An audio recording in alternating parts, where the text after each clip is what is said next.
comme Azur, la radio qui t'aime. Bonjour chers auditeurs, je suis Maëlys, votre animatrice de ce podcast Comme Azur. On se retrouve une année de plus au sein de notre beau studio Comme Azur qui a été rénové pour l'occasion. Et aujourd'hui, chers auditeurs, on va parler de la fête d'Halloween, cette fête folklorique originaire des îles anglo-celtes, célébrée la nuit du 31 octobre, jour de fête catholique de la Toussaint. Et j'ai l'honneur d'accueillir une invitée que vous connaissez sûrement si vous avez écouté nos anciens podcasts, qui s'appelle Caroline. Comment tu te sens, Caroline, de revenir sur ce plateau Comme Azur ? Je me réjouis d'être encore sur ce plateau, ça me fait vraiment plaisir d'être là. Et voilà. On est très contente de te recevoir à nouveau. Pareillement. Et avec toi, Caroline, nous avons deux nouvelles étudiantes de la classe des BTS Communication 2e année, Eya et Maëva. Comment ça va les filles ? Vous n'êtes pas trop stressées ? Non, moi ça va super. Je suis hyper contente d'avoir rejoint la classe et la radio. Du coup, je te remercie de m'avoir invitée. Merci à toi. Moi, pareil, un peu stressée parce que j'ai pas l'habitude de faire ce genre de choses, mais très contente de On est l'aventure. toutes passées par là et vous allez voir, ça va hyper bien se passer. On va commencer avec toi, Caroline. Est-ce que tu fêtes Halloween ? J'imagine qu'avec un enfant, tu dois plus être dedans, non ? Écoute, il est encore petit pour fêter Halloween, mais pourquoi pas essayer d'aller à la récolte aux bonbons. Tu vas y aller aussi ? Oui, je vais aller avec lui, je vais endosser mon petit chapeau de sorcière, de princesse, non, c'est pas le thème. Et voilà, on va essayer. C'est super. Et toi, Eya, tu comptes faire quelque chose pour Halloween ? Alors pour l'instant, j'ai rien de prévu encore, mais peut-être avec mes copines, on se fera un petit truc, une petite soirée où on verra bien. D'accord. Et toi, Maëva ? Moi, pour l'instant, j'ai rien de prévu non plus. Vraiment, pour moi, c'était un peu trop loin dans mes plans, mais peut-être. Par contre, j'espère, les filles, il n'y en a aucune de vous qui a prévu de se déguiser en Art le Clown. Pas du tout, c'est pas dans mes plans. Parce que je le rappelle, chers auditeurs, le film Terrifier 3 est sorti au cinéma. Il est actuellement en salle au Cinéum. Il y en a une de vous qui l'a vu ? Alors oui, moi je l'ai vu. Alors comment ça s'est passé ? Est-ce que c'est vraiment gore ? Est-ce que ça fait vraiment peur ? Alors non, ça fait pas vraiment peur, mais oui, c'est hyper gore et c'est pour ça que je comprends pourquoi il est interdit au moins de 18 ans, parce que ça pouvait vraiment les choquer. Donc voilà, après je l'ai pas forcément aimé ce film. Ah oui, pourquoi ? C'était trop gore en fait, il n'y avait pas vraiment d'histoire, etc. Je le conseillerais pas, je pense. D'accord. Vous les filles, ça vous intéresse d'aller Moi, le là-bas, voir ? je voulais le voir, mais de tout ce qu'on me dit, ça m'a un peu déchauffée, j'ai plus trop envie. Je suis plutôt de ton avis. Moi aussi, je repousse à chaque fois la séance parce que j'ai pas envie d'y aller. Toi, Caroline C'est vraiment pas mon truc. Ah ouais ? Si je vais au cinéma, c'est pas du tout pour regarder des films un peu dégoûtants et qui font peur. C'est Non, sûr. je préfère passer un bon moment au cinéma et me détendre. C'est mieux. sûr. Parce que, je le rappelle, le film est déconseillé au moins de 18 ans. Ça n'était pas arrivé depuis longtemps. Donc, c'est sûr que c'est vraiment du gore. Donc, si vous êtes sensible, on vous le conseille pas. Eya ne vous le conseille pas non plus. Ouais. Écoutez, chers auditeurs, on va vous proposer des histoires d'Halloween. On va commencer par celle d'Eya. Alors oui, aujourd'hui je vais vous proposer, je vais vous raconter l'histoire de Bloody Mary, vous la connaissez sûrement. C'était une histoire qui nous a traumatisés quand on était petites. Alors, tout d'abord, nous sommes en 1997. La fillette de 9 ans que nous nommerons Anna organise une soirée pyjama avec quelques amis. L'une d'elles leur raconte alors l'histoire d'une certaine Mary Worth, une magnifique jeune fille qui aurait vécu il y a de très nombreuses années. Suite à un très grave accident, Mary s'est retrouvée horriblement défigurée. Sachant à quel point cela la rendait folle de voir son beau visage abîmé, ses parents l'interdirent de voir son reflet. Ils jetèrent alors tous les miroirs de la demeure, sauf un, c'est celui de la salle de bain. Une nuit, Mary se faufila discrètement dans la pièce. Dès qu'elle découvrit son visage, elle s'effondra. Elle voulait tellement retrouver son ancien reflet qu'elle marcha directement dans le miroir pour le retrouver, jurant de défigurer à son tour tout ce qui viendrait chercher Bloody Mary dans sa cachette. Donc après avoir entendu cette histoire, Anna et ses amis se disent que ça serait une bonne idée d'essayer pour voir. Et elle s'enferme alors dans la salle de bain et répète devant un miroir 3 fois Bloody Mary. Soudain, une des amies d'Anna se met à hurler tellement fort que la mère fait irruption dans la salle de bain.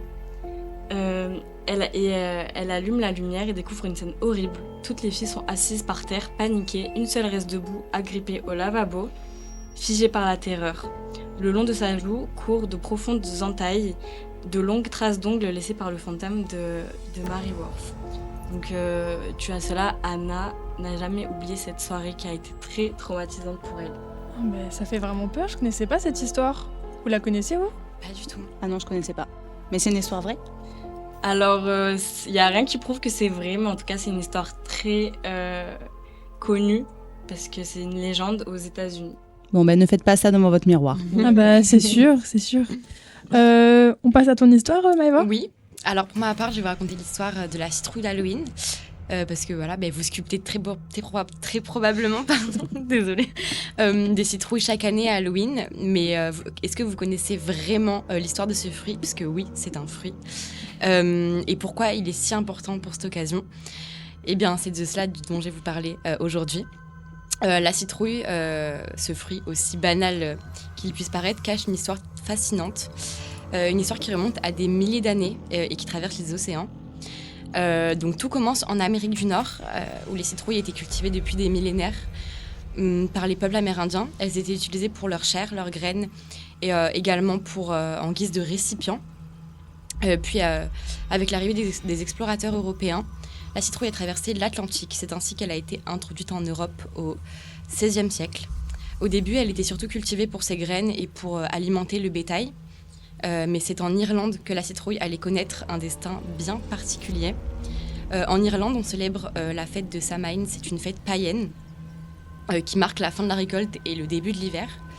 Les Celtes croyaient que les esprits des morts revenaient pendant cette nuit pour les guider et les éloigner des maisons. Donc ils allumaient des feux et creusaient des lanternes dans des navets. C'est là qu'intervient la légende de Jack O'Lanterne. C'est un fermier rusé qui aurait trompé le diable à plusieurs reprises. En guise de punition, il fut condamné à errer sur la terre à l'infini avec un charbon ardent dans un navet creusé pour l'éclairer.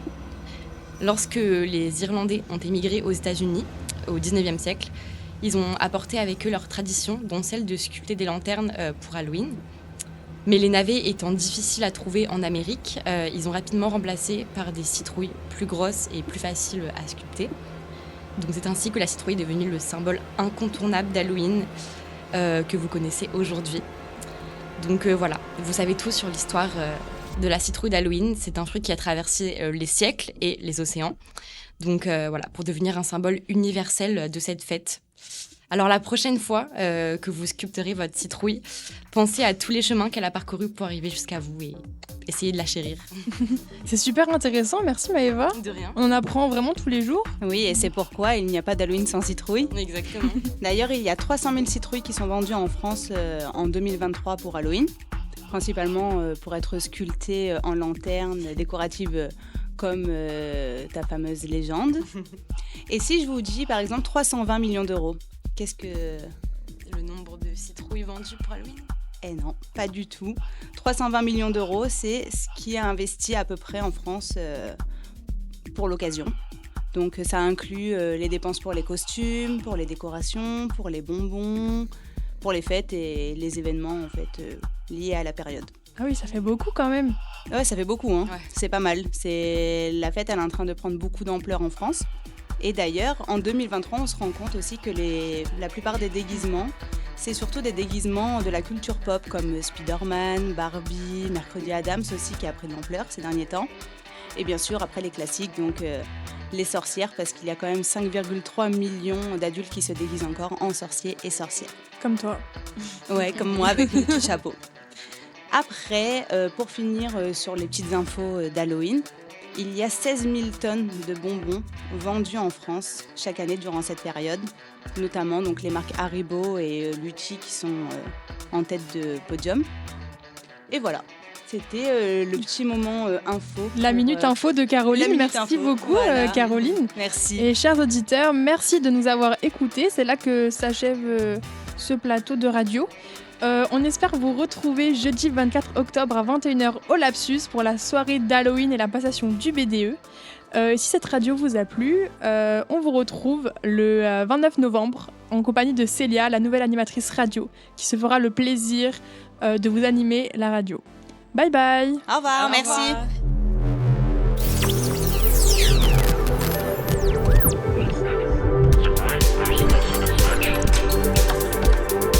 Radio Comme Azur, la radio qui t'aime.